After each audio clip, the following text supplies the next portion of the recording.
মণিপুর জ্বলছে, আমাদের দেশের প্রধানমন্ত্রী ঝালমুড়ি খাচ্ছেন। ঝালমুড়ি কখন খায় প্রধানমন্ত্রী এটা জানা আছে? আর কত আনন্দে থাকলে তখনই ফটোশুট করতে হয় সেটাও আপনার জানা আছে? একদিকে মণিপুর জ্বলছে, সেখানে ইন্টারনেট পরিষেবা বন্ধ। 2017 সালে মণিপুরে ক্ষমতা এসেছিলেন বিজেপি সরকার। সেই বিজেপি 2017 সাল থেকে ক্ষমতা আসার পরে আজকে 3 বছর হয়ে গেল, গোটা মণিপুর জ্বলছে। স্কুল, শিক্ষা ব্যবস্থা, স্বাস্থ্য ব্যবস্থা ধ্বংস। হাজার হাজার মানুষ ঘর বাড়ি ছেড়ে তারা গৃহহীন হয়েছে। শিশুরা তাদের খাদ্য, অন্ন, বস্ত্রের জন্য রাস্তায় রাস্তায় ঘুরে বেড়াচ্ছে। মহিলারা তাদের আর্তনাদ করছে, তারা বারবার বিক্ষোভে পেটে পড়ছে। আর সেখানে সেনা জওয়ান দিয়ে তাদের অত্যাচার হচ্ছে। আর এই মণিপুরকে কন্ট্রোল করছে কারা?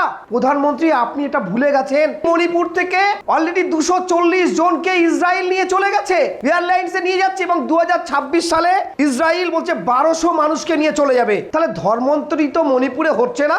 ধর্মান্তরিতর ভয় পশ্চিমবঙ্গে বাংলাদেশ হয়ে যাবে, পশ্চিমবঙ্গে মৌলবাদীরা নিয়ে নেবে, পশ্চিমবঙ্গ জিহাদিরা দখল করে নিয়েছে। মণিপুরের কথা কারোর মনে নেই, কোনো উগ্রবাদীদের মনে নেই। মণিপুর যেভাবে জ্বলছে, ছোট্ট শিশু থেকে শুরু করে, বাচ্চা থেকে শুরু করে আজ আর্তনাদ করছে। মণিপুরে মহিলাদের উলঙ্গ করে রাস্তায় হাঁটানো হচ্ছে। আর 56 ইঞ্চি ছাতির নরেন্দ্র মোদী পশ্চিমবঙ্গে একজন বলছে এটা বস্তির শহর। আর সেই বস্তির শহরে একেবারে গরমের সময় শাল কোট পরে আর ফটোশুট করছেন আমাদের দেশের প্রধানমন্ত্রী। ফটো কখন তোলে সাধারণ মানুষের যদি জিজ্ঞাসা করা হয়, যখন আনন্দে থাকে, আত্মহারা হয়ে যায়, বেড়াতে যায়, তখনই তারা ফটো তোলে। এনার মনে এত শান্তি এসে গেল। মণিপুর কুকি এবং মেইতি দুটো সম্প্রদায়, সেই দুই সম্প্রদায়ের মধ্যে দাঙ্গা চলছে, দুই সম্প্রদায়ের মধ্যে আগুন জ্বলছে, দুই সম্প্রদায়ের মধ্যে পরস্পর অশান্তি চলছে। একে অপর জায়গায় যেতে চাইছে না। বাজার ঘাট, ইন্টারনেট পরিষেবা বন্ধ হয়েছে, খুন বেড়েছে, সন্ত্রাস বেড়েছে, ধর্ষণ বেড়েছে। সেই মণিপুরের কথা একবার উচ্চারণ করছে না কেন? পশ্চিমবঙ্গের যে রাজনীতি চলছে, কেন অমিত শাহ স্বরাষ্ট্রমন্ত্রী একটা বাক্য খরচ করছে না মণিপুর নিয়ে? নরেন্দ্র মোদী ঝালমুড়ি খাচ্ছেন আনন্দ করে 10 রুপিয়া দিয়ে, খুবই ভালো জিনিস। ঝালমুড়ি কখন খায়? সুখ শান্তি হলে বিকালবেলা লোক ঝালমুড়ি খায় রাস্তায় দাঁড়িয়ে। প্রধানমন্ত্রী, আপনি শান্তিতে আছেন, কিন্তু গোটা মণিপুর জ্বলছে। শুধু মণিপুর না, গোটা ভারতবর্ষ চিন্তিত।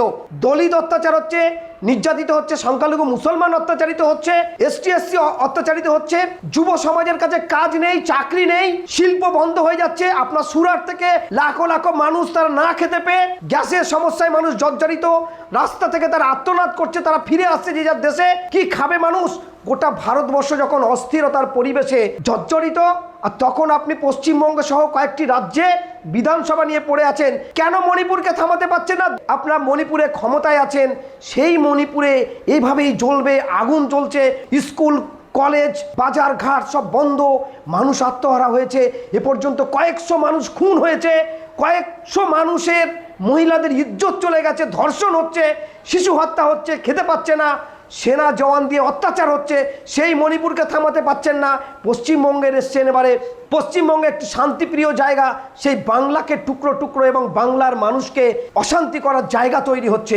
কেন মণিপুরকে থামাতে পারছেন না? প্রধানমন্ত্রী, আপনি জবাব দিতে পারবেন?